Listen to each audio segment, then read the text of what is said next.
নমস্কার, আপনারা দেখতে পাচ্ছেন নেশন ইম্প্যাক্ট মিডিয়ার পথা থেকে সরাসরি। এই মুহূর্তে আমরা আছি মেঘনা মোড়ে মজদুর ভবনের সামনে, অর্জুন সিং এর বাড়ির সামনে আমরা দাঁড়িয়ে আছি। বিজেপি প্রার্থী নোয়াপাড়া বিধানসভা কেন্দ্র থেকে এবছর পশ্চিমবঙ্গ বিধানসভা নির্বাচনে 2026-এ প্রতিদ্বন্দ্বিতা করেছিলেন।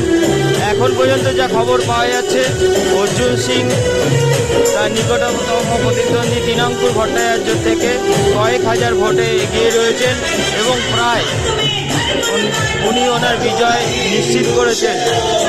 আপনারা দেখতে পাচ্ছেন সারা পশ্চিমবঙ্গ জুড়ে যেভাবে গেরুয়া ঝড় চলছে, সেই গেরুয়া ঝড়ে সমগ্র ব্যারাকপুর কার্যত তাসের ঘরের মতন ভেঙে পড়েছে। তৃণমূলের যে গড় বলে প্রতিষ্ঠিত ছিল, তৃণমূলের এমপি হিসাবে 2024-এ এইখান থেকে ব্যারাকপুর থেকে জিতেছিলেন পার্থ ভৌমিক।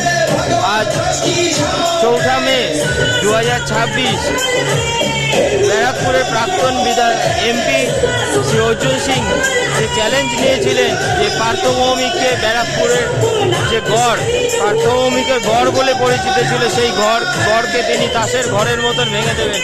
আর আজ 4 মে আপনারা দেখতে পাচ্ছেন সমগ্র পশ্চিমবঙ্গের সাথে ব্যারাকপুরের তৃণমূলের যে গড়, সেই গড় ঝড়ের মধ্যে তাসের ঘরের মতন ভেঙে পড়েছে। ব্যারাকপুরের প্রতিটি আসনেই আজ বিজেপি বিপুল সংখ্যক ভোটে এগিয়ে রয়েছে এবং সমগ্র ব্যারাকপুর জুড়ে ছয়টি আসনেই তৃণমূলের কোনো প্রতিদ্বন্দ্বী বিজেপির কোনো প্রতিদ্বন্দ্বীকে হারাতে পারছে না। এখন পর্যন্ত যতদূর রেজাল্ট দেখা যাচ্ছে, সেইখানে বিজেপির জয়, আর যা সামান্য কিছু সময়ের অপেক্ষা।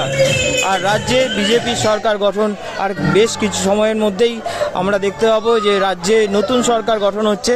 নরেন্দ্র মোদী নেতৃত্বাধীন যে সরকার সারা ভারতবর্ষে চলছে, সেই নরেন্দ্র মোদীর নেতৃত্বাধীন সরকার পশ্চিমবঙ্গ প্রতিষ্ঠিত হতে চলেছে।